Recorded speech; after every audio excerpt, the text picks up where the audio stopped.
I know this is a post-lunch session, and earlier session was quite delayed. So it is but natural that it takes some time for participants to come. But whatever the number that we have, because we have also to keep in mind the following session as well. So in order to meet the time, we will begin. Madam Chairperson of the session, Professor Vedika Hardayal. She is from School of Indological Studies, Mahatma Gandhi Institute, Mauritius. Just now, I have had some talks with her. She did her studies in Delhi University, and even for research she was there. And she has been there for many years in Mauritius and teaching philosophy. She will be also presenting her views on the separate paper that she has also sent to us. The papers will be published later on. The other speakers are Dr. Namita Nimbalkar. She is in the staff of University of Mumbai, and she will be speaking on environmental considerations from the perspective of Hinduism, some reflections. Dr. Prakrit Goswami, she is also from University of Mumbai, and she will be speaking on Taoism and neuroplasticity, unfolding the secret of eudaimonia. Then third speaker, Dr. Yasmin Nasim Parveen. She is from Cotton University, Guwahati, and she will speak on Sankhya interpretation of ecofeminism. So, first I request Dr. Namita Nimbalkar to present her paper. Good afternoon to everyone present here, and a warm day. Welcome to the chair and to my fellow participants. I will be speaking on environmental considerations from the perspective of Hinduism, some reflections. The concern for it arises after we realize what the United Nations Intergovernmental Panel on Climate Change has spoken about in its most recent report of 2014. It has warned the effects of global warming, which will have on the food prices, national security, and the environment. It also warns about production of vital food grains, such as rice, maize, and wheat, to drop by 2050, leading to domestic violence, migration, poverty, and conflict. The IPCC report also cautions of extreme weather, which will be more frequent and affect a large number of people in Asia, Europe, and Africa. The IPCC report underlines the fact that the technological advancement has made us the biggest consumers, reproducers, and garbage makers. And if leaders of the world do not step in, we are almost certain to trample not only on the rights of the future generation, but our own too. It brings a chilling revelation that ecological collapse no longer merely threatens us, we are well into it.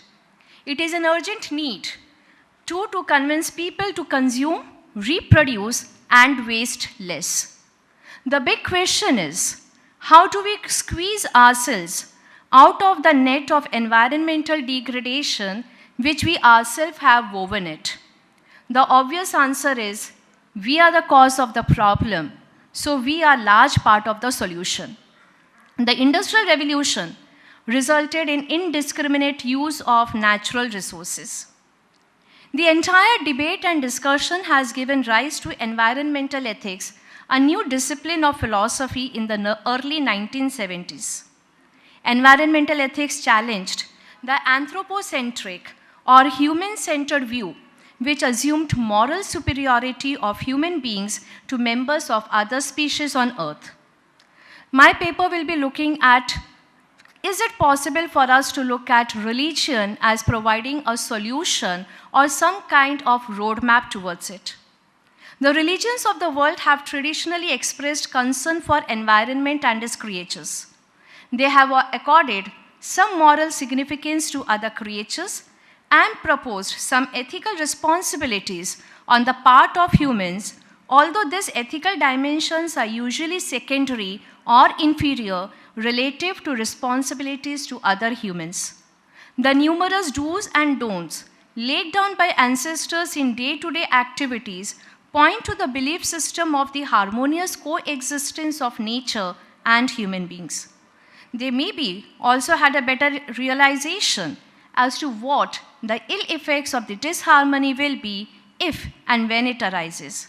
However, for reasons yet to be best understood, religious concerns for the environment faded with the rise of modern society. An intricate relationship is observed between environmental ethics and values closely related to the behavior of man towards the conservation of nature. Values, as Bharucha notes, leads to a process of decision making which leads to action. For value education in relation to the environment, this process is learned through an understanding and appreciation of nature's oneness and the importance of its conservation. It is an intellectual code of behavior that regulates man's relationship with nature. It cannot be imposed by law, but has to be articulated, systematized, codified, and brought to the doorsteps of each and every individual. The religious hermeneutical lens seeks answers from the scriptures, text, rituals, and myths. O.P. Dwivedi, in his Dharmic Ecology paper, looks at religion as a strategy that puts into practice the Hindu concept of eco-care. This particular paper examines how the traditional Hindu concept of nature contains words of wisdom to conserve and protect nature. But prior to that, a little bit more, the tradition of frugality in Indian everyday life has well been documented, and there are many anecdotal accounts of it. The common man in India has through the ages utilized and conserved the resources through recycling, reusing, and deriving value out of it whenever he could. However, as the population in India increases and as the modern lifestyle continues to demand consumer goods, the balance of sustainability is being shattered. With a renewed appreciation of 5 great elements, that is the earth, water, fire, air, and ether, a new interpretation of social duty, that is dharma, expanded to include the ecological community and a recollection of an abstemious ethic, the Hindu tradition can develop new modalities for caring for the earth. Environmental ethics forms the core lore of Hinduism. Hindus revere the trees, mountains, animals, birds. Nature is worshipped in India, and it has never been considered a hostile element to be conquered or dominated.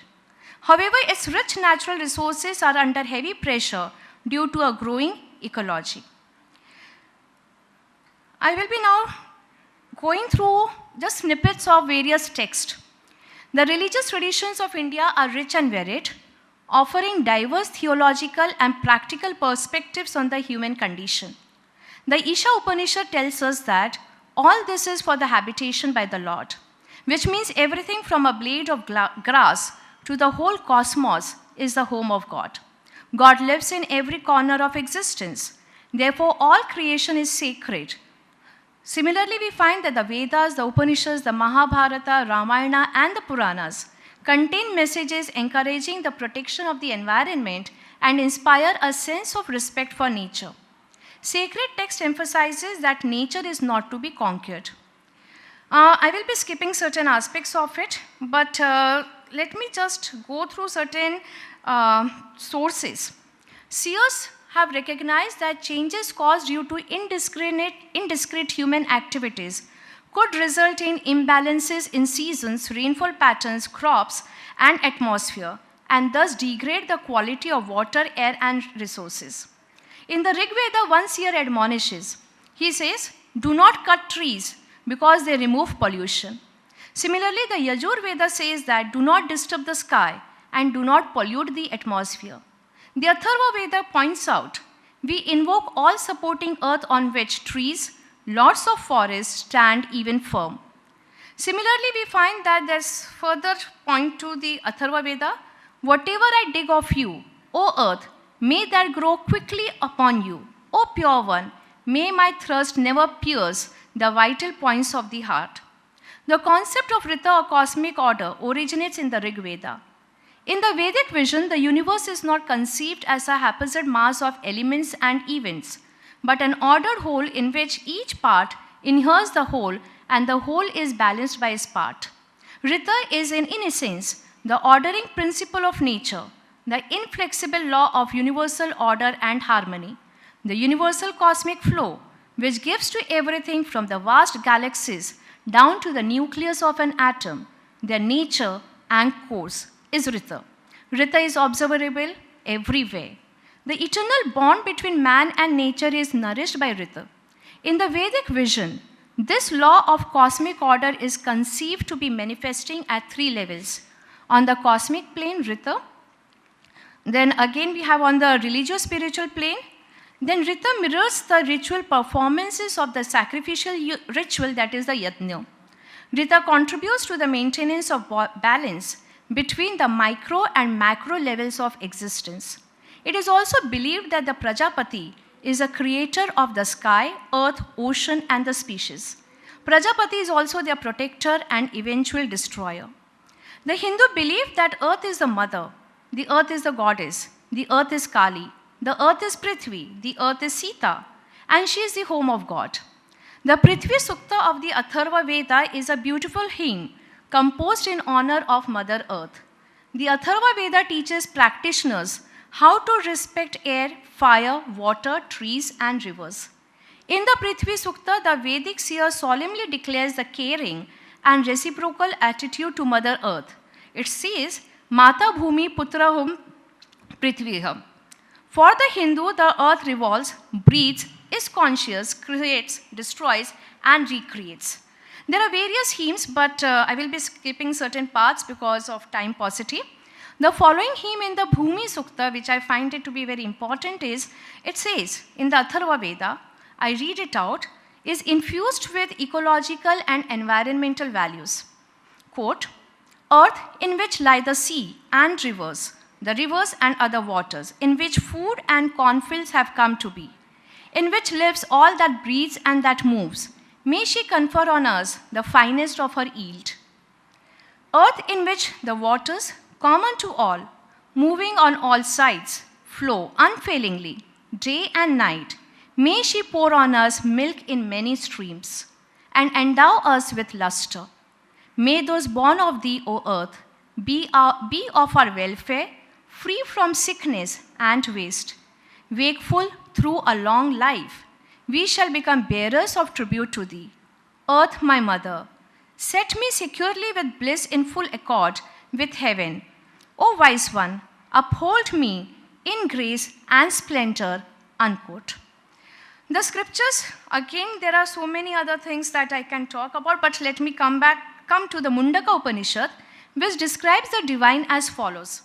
It says that the sky is his head, his eyes are the moon and the sun, the quatrains his ears, his speech the Vedas disclosed. The wind is his breath, his heart the entire universe. From his feet came the earth, he is indeed the inner self of all things. We find that the Hindus, they believe in the cycle of birth, death, and rebirth, which is governed by karma. Hindus believe that the soul passes through a cycle of successive lives, and its next incarnation is always dependent on how the previous life was lived. It means that a person to reap the fruits of his karmas will be reborn again and may come back as a bird or another animal. This faith has made the Hindus hold on to the firm belief that every aspect of creation should be respected and revered. Now, there are references to the Mahabharata, there are references to the Bhagavata Mahapurana, and also to the Virat Purana in the paper. But coming to the main questions, like when we say even Manusmriti, which is there, it speaks about that it prohibits wanton destruction of both wild and cultivated plants. Manusmriti emphasizes the violence against domesticated animals to be himsa. We have the Dharma Shastra which states that without doing injury to living things, flesh cannot be had anywhere, and the killing of living beings is not conducive to heaven, hence eating of flesh should be avoided. Similarly, we have the Upanishads which again keeps on telling us that violence shouldn't take place. Now, the other important aspect of Hinduism is the reverence for animals. The animal kingdom is considered as sacred. Hindus' deity, we find that they move around in their own vahana or the vehicles that are usually animals. These animals are considered as sacred as God. This divine status provides animals a privileged status. Similarly, we find that the all pervasiveness which is there is very much found in various scriptures of Hinduism. But the question which arises, and this is what I have to raise over here, is that in spite of the rich treasure trove of wisdom in the various scriptures of Hinduism to have deep reverence to Mother Earth and its varied animal and plant kingdom, we find that there is a loss of respect towards nature. And again, the other question which is there is that even if we look at the religious scriptures for giving us answers to the question, the 21st century in which we are living in, and though we may well be aware about the environmental concerns, yet it also means that as we move up higher in the pyramid, the people who are at below poverty line, when they have the purchasing capacity, we cannot stop them from not going in for the consumption of goods just because we feel that it is going to be environmentally detrimental. So how do we try to bridge the gap between the theory and praxis? This is a question which I want to raise over here. So we can explain it in the view of different invasions which has taken place in India. Yes, sir. I'm through with it. So it has resulted in people becoming, now the question is that what has happened to us? One way in which we look at it is in this way that the explanation given to it is the different invasions which has taken place in India. It has resulted in people becoming more inward looking and self-centered. Under such circumstances, religious values which acted as sanctions because people have to worry, no, I missed a line. Religious values which acted as sanctions against environmental destruction do not retain a high priority because people have to worry about their very survival and freedom. Hence, respect for nature gets displaced by economic factors. So with this, I have few more questions. And these questions are that though we have a distinct civilization and culture that was very much in consonance with natural habitat, we have Prakriti which was revered with utmost devotion, and we have a civilization which is known for its cultural and spiritual heritage in protecting its environment, yet we find that these factors have not helped us in taking care of the environment, but it is constantly getting neglected by people in India. The Western concept or perception that nature and environment exist for the service of humanity has slowly crept into Indian society, promoting the values of unsustainable consumption and acquisitive materialism. However, I again have a problem with this particular statement because we cannot always blame the West for the problems which we have in India. And though we have the text, we have to reinterpret it in the current context and try to see that what answers it can provide to us. Thank you.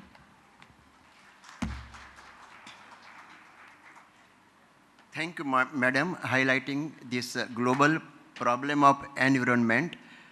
This issue, once when man was the object vis-a-vis nature, in course of its development through reasoning and technology, he became the subject, and from subject where the situation comes, how to deal with nature as it is.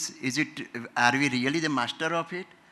Or is the nature master of us? Or how to behave friendly, how to remain friendly with it? One of the alternatives from Hindu angles she has presented. Thank you.